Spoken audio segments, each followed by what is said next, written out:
Hamas அமைப்புக்கு தொடர்ந்து ஆதரவு அளித்து வரும் கத்தார் வெளியேறச் சொன்னதாக பரவிய செய்தி தவறானது என தகவல்.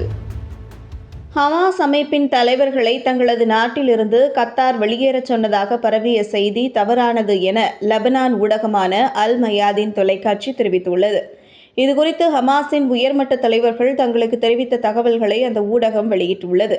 அதில் சில அமெரிக்க மற்றும் இஸ்ரேல் ஆதரவு அரபி ஊடகங்கள் இந்த செய்தியை பரப்பியுள்ளதாக குறிப்பிடப்பட்டுள்ளது. தங்களை தொடர்ந்து கத்தார் ஆதரிப்பதாகவும் வெளியேறச் சொல்லவில்லை என ஹமாஸ் தலைவர்கள் அல் மயாதின் தொலைக்காட்சிக்கு தெரிவித்துள்ளனர்.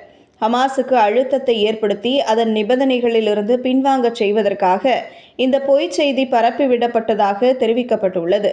காலித் மிஷல், இஸ்மாயில் ஹனியே போன்ற ஹமாஸின் உயர்மட்ட தலைவர்கள் கத்தாரில் பல ஆண்டுகளாக வசித்து வருகின்றனர். ஹமாஸுக்கு உறுதியான ஆதரவை அளித்து வரும் நாடுகள் பட்டியலில் ஒன்று கத்தார். ஹமாஸுக்கு கத்தார் இதுவரை 1.8 பில்லியன் அமெரிக்க டாலர்களை வழங்கியுள்ளது. இந்திய ரூபாய் மதிப்பில் சுமார் 1,50,000 கோடி ரூபாய் ஆகும். மாதந்தோறும் 250 கோடி ரூபாய் வழங்குவதாக கூறப்படுகிறது. எனினும் இந்த நிதி உதவியை ஹமாஸின் இராணுவத்துக்கு வழங்கவில்லை என்றும் காசாவின் கட்டமைப்புக்காக வழங்குவதாக கத்தார் கூறி வருகிறது. எனினும் இந்த நிதி ஹமாஸ் தன்னை வலிமைப்படுத்திக் கொள்ள பயன்படுத்தப்பட்டு வருவதாக இஸ்ரேல் குற்றம் சாட்டி வருகிறது. கத்தாரின் அரசு ஊடகமான அல் ஜசீரா தொலைக்காட்சி பாலஸ்தீனியர்களின் துயரங்களை உலக மக்களுக்கு எடுத்துச் சென்றதில் பெரும் பங்கு வகித்ததும் குறிப்பிடத்தக்கது. அதே நேரம் சவுதி அரேபியா, அமீரகம் நாடுகளின் அரசு அரபு ஊடகங்கள் தொடர்ந்து இஸ்ரேல் ஆதரவாளர்களுக்கு களம் அமைத்து தருவதாக போராளி குழுக்கள் குற்றம் சாட்டி வருகின்றன.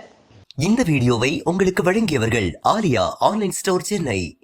கிமியா பேரிச்சம்பழம், பாதாம், முந்திரி, பிஸ்தா, உலர் அத்திப்பழம், உலர் திராட்சை உள்ளிட்ட ட்ரை ஃப்ரூட்ஸ் வகைகள் மற்றும் நட்ஸ் வகைகள் இந்தியா முழுவதும் டோர் டெலிவரி செய்யப்படும். தமிழ்நாடு முழுவதும் இலவச டோர் டெலிவரி. தொடர்புக்கு 9080394821.